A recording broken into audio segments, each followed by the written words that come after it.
बिस्मिल्लाहिर्रहमानिर्रहीम अस्सलाम वालेकुम। जी साथियों, आज का जो मेरा टॉपिक है वो सिंघाड़े के बारे में है। जैसे कि आपको पता है सर्दी की आमद है और सर्दी का आगाज़ हो चुका है और सिंघाड़े भी मार्केट में आ चुके हैं। तो आज मैं आपको बताऊंगी कि सिंघाड़े के अंदर कौन-कौन से ऐसे फ़ायदे हैं जो हमारे जिस्म की हेल्थ के लिए बहुत बेहतर हैं। सिंघाड़ा जो है वो बिल्कुल एक ताकत का ख़जाना है। इससे हम बहुत सी मुख्तलिफ़ किस्म की बीमारियों का इलाज कर सकते हैं, लेकिन हमें किन चीज़ों का एहतियात जो है वो करना बहुत ज़रूरी है सिंघाड़ा का इस्तेमाल करते हुए। सबसे पहले मैं इसकी न्यूट्रिशनल वैल्यू के बारे में बताऊंगी कि एक सिंघाड़ा के अंदर क्या-क्या चीज़ें हो सकती हैं। अगर हम 100 ग्राम सिंघाड़े लें तो उसमें 97 कैलोरीज़ जो हैं वो इसके अंदर मौजूद होती हैं। प्रोटीन इसके अंदर 1 ग्राम होगा, कार्बोहाइड्रेट्स 24 ग्राम होते हैं, फाइबर 3 ग्राम होगा। इसमें डाइटरी फाइबर होता है जो कि हमारी हेल्थ के लिए बहुत बेहतर है। इससे हमारी आंतों की हेल्थ बेहतर रहती है और हमें कॉन्स्टिपेशन नहीं होता। पोटेशियम इसके अंदर काफ़ी ज़्यादा होता है।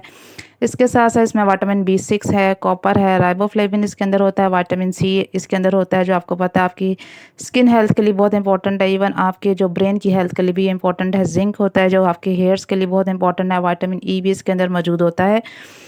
सिंघाड़े जो हैं वहाँ की जो ग्रोथ है वो एक पानी वाले इलाके में होती है, यानी जहाँ बहता हुआ पानी है वहाँ सिंघाड़े की जो है वो ग्रोथ होती है और ये एक डार्क ब्राउन कलर का जो है वो एक सब्ज़ी है। हम इसके नाम के साथ तो इसको अंग्रेज़ी में पढ़ते हैं वाटर चेस्टनट, लेकिन ये नट में शामिल नहीं होता है। इसको कुछ लोग सब्ज़ी में शुमार कर लेते हैं और कुछ इसको जो है वो फल में भी शुमार कर लेते हैं। बहरहाल जो भी है इसके अंदर जो है वो बहुत ज़्यादा न्यूट्रिएंट्स जो हैं जो पाए जाते हैं जो हमारी सेहत के लिए बहुत ज़्यादा मुफीद हैं। अगर मैं इसके फ़ायदे के बारे में बात करूँ कि इससे हमें कौन-कौन से फ़ायदे जो हैं वो हासिल हो सकते हैं। सबसे पहले वो लोग जिनको चक्कर आते रहते हैं, जो ये समझते हैं कि उनको बहुत ज़्यादा वीकनेस हो गई है या उनका जो है वो समझते हैं कि उनके के अंदर खून की बहुत कमी है जिसकी वज़ह से उनको हर वक़्त चक्कर आते रहते हैं या कमज़ोरी का एहसास होता रहता है। तो उनको चाहिए कि वो सिंघाड़े का लाज़मी इस्तेमाल करें। वो दिन में 10 से 15 सिंघाड़े खा लें और 10 से 15 दिन तक वो ये खाएँ तो उनको बहुत ज़्यादा बेहतरी फ़ील होगी। इसमें उसके अलावा जो लोग हार्ट प्रॉब्लम का शिकार हैं, वो सिंघाड़े का इस्तेमाल कर सकते हैं। सिंघाड़े खाने से क्या होता है आपकी जो हार्ट की हेल्थ है वो बेहतर हो जाती है। आपके बॉडी के अंदर जो बैड कोलेस्ट्रॉल है जिसे हम एलडीएल कहते हैं वो कम हो जाता है। अच्छे कोलेस्ट्रॉल का लेवल बढ़ना शुरू हो जाता है। जो खून की नालियाँ हैं वो साफ़ हो जाती हैं, प्योर होना शुरू हो जाती हैं और जो बॉडी के अंदर सोडियम होती है जो हमारे हाई ब्लड प्रेशर का वजह भी बनती है, वो इससे कंट्रोल होता है क्योंकि इसके अंदर पोटेशियम बहुत ज़्यादा होता है। और हम कह सकते हैं कि सिंघाड़े जो हैं वो पोटेशियम का पावर हाउस हैं जिसकी वजह से हमारा ब्लड प्रेशर कंट्रोल रहता है और कोलेस्ट्रॉल भी कंट्रोल रहता है। इस आप कह सकते हैं कि ये आपकी जो हार्ट है उसकी हेल्थ के लिए बहुत इंपॉर्टेंट है।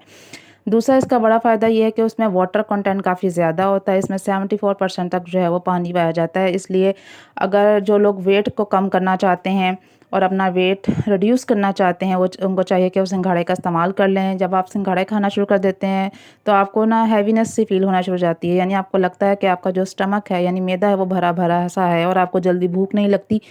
इसके अलावा इसमें फाइबर्स भी होते हैं जो आपके पेट को ज़्यादा देर तक भरा रखते हैं और और आप इस तरह क्योंकि बार-बार खाना नहीं खाते और आप कैलोरीज़ को इनटेक नहीं करते, इस तरह आपका वेट जो है वो कंट्रोल रहता है और बल्कि वेट कम होना शुरू हो जाता है।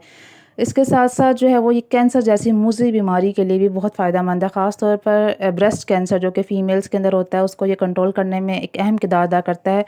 सिंघाड़े के अंदर बहुत सारे एंटीऑक्सीडेंट्स होते हैं, लेकिन एक इम्पॉर्टेंट एंटीऑक्सीडेंट जिसको हम फेरुलिन एसिड कहते हैं, ये कैंसर को रोकता है। हमें पता है कि कैंसर एक ऐसी बीमारी है जिसमें हमारे जो सेल्स हैं वो ज़रूरत से ज़्यादा बनना शुरू हो जाते हैं और जो हमारे लिए फ़ायदेमंद के बजाय जो है वो मुज़र होते हैं।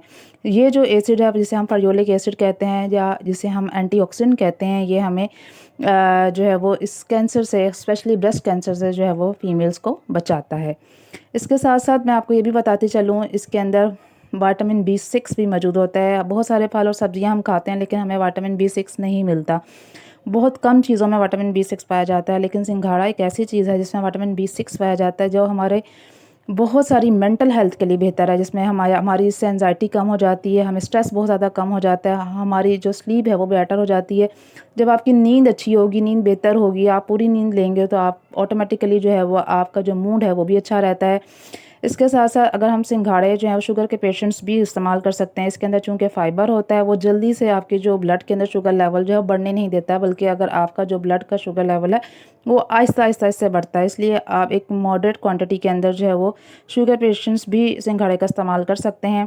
इसके अलावा जिन लोगों को पेशाब बहुत ज़्यादा आता है या पेशाब की नाली में सूजन है, वो सिंघाड़े का इस्तेमाल कर सकते हैं, उससे उनका पेशाब भी कंट्रोल रहेगा। इसके अलावा जो लोग समझते हैं कि उनके मैदे में गर्मी है, वो जो है वो सिंघाड़े का इस्तेमाल करें, इस तरह उनके मैदे की गर्मी भी ख़त्म हो जाएगी।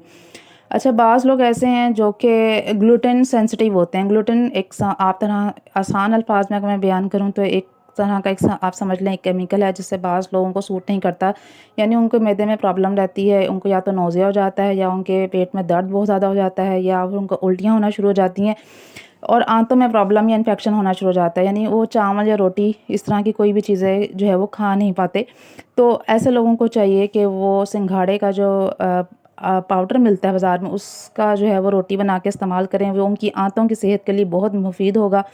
इसके अलावा जो ऐसे लोग जो कि ग्लूटेन सेंसिटिव होते हैं, यानी ग्लूटेन जो है वो उनको सूट नहीं करता, तो मैंने यहाँ ये लिस्ट दी हुई है, ये इसमें सब्ज़ियाँ और फल हैं, अंडे हैं इसमें आलमंड्स हैं, पोटैटोज़ हैं, ऑरेंजेस हैं, वो इनका इस्तेमाल कर सकते हैं। ये तकरीबन तमाम ऐसी चीज़ें मैंने बताई हैं जो ग्लूटेन फ्री हैं, यानी अगर वो खा लेंगे इन चीज़ों में से कोई भी चीज़, तो उनको कोई नोज़िया, वॉमिटिंग या उनकी पेट में दर्द नहीं होगा, बल्कि ये इनकी आंतों की सेहत के लिए भी बेहतर होगा। सो ये जो मैंने लिस्ट बताई है, ये ग्लूटेन फ्री प्रोडक्ट्स हैं, आप इनमें से कोई भी जो है इस्तेमाल कर सकते हैं। इसके अलावा मैं आपको ये भी बताती चलूँ, देखें हर चीज़ का इस्तेमाल करने का एक तरीक़ाकार होता है। अगर हम किसी भी चीज़ को एक हद से ज़्यादा इस्तेमाल करेंगे तो वो हमारे फ़ायदे के बजाय हमारे लिए नुकसान का बायस बनेगा। जब आप सिंघाड़े खा लें तो उसके आधे घंटे तक कोशिश करें आप पानी ना पिएँ, क्योंकि अगर आप पानी का इस्तेमाल कर लेंगे या बहुत ज़्यादा सिंघाड़े खाना शुरू कर देंगे तो पेट में गैस हो जाती है। अक्सर लोगों को पेट में दर्द होना शुरू हो जाता है या कुछ लोगों को डायरिया भी हो जाता है। इसके अलावा कोशिश करें कि 20 या 15 या 20 जो है वो आप सिंघाड़े दिन में खा लें और आधे घंटे तक आपने जो है वो पानी नहीं पीना सिंघाड़ा खाने के बाद। मैं कुछ फ़ायदे हैं जो फ़ीमेल से रिलेटेड हैं वो बताना चाहूँगी कि जो फ़ीमेल्स होती हैं प्रेगनेंसी के दौरान उन्हें ब्लीडिंग होना शुरू हो जाती है, तो उनको चाहिए कि वो सिंघाड़े का इस्तेमाल करें। कुछ फ़ीमेल्स के अंदर जो हार्मोनल इम्बैलेंस होता है, हार्मोन ठीक से काम नहीं कर रहे होते, उनको चाहिए वो सिंघाड़े का इस्तेमाल करें। इसके अलावा कुछ फ़ीमेल्स होती हैं जिनको लिकोरिया का मसला होता है, यानी वेजाइनल डिस्चार्ज होता है, तो वो भी सिंघाड़े का इस्तेमाल कर सकती हैं। इन तमाम कंडीशंस के अंदर जो है सिंघाड़े आपके लिए बहुत फ़ायदेमंद हैं। अब क्वेश्चन ये है कि कितना सिंघाड़े का इस्तेमाल करें। आप 5 से 10 सिंघाड़े जो हैं वो खा सकते हैं सुबह के टाइम, और इतने ही आप जो है वो शाम में भी खा सकती हैं। आप 15 से 20 दिन जो है वो सिंघाड़ों का इस्तेमाल करें, आप देखेंगे कि आपके जो मसाइल हैं उसमें काफ़ी हद तक कमी वाक़या हुई है। उम्मीद करती हूँ आपकी ये वीडियो आपको अच्छी लगी होगी। काइंडली इसे लाइक कर दें, शेयर कर दें, सब्सक्राइब कर दें और बेल आइकॉन के बटन को दबा दें। Thank you.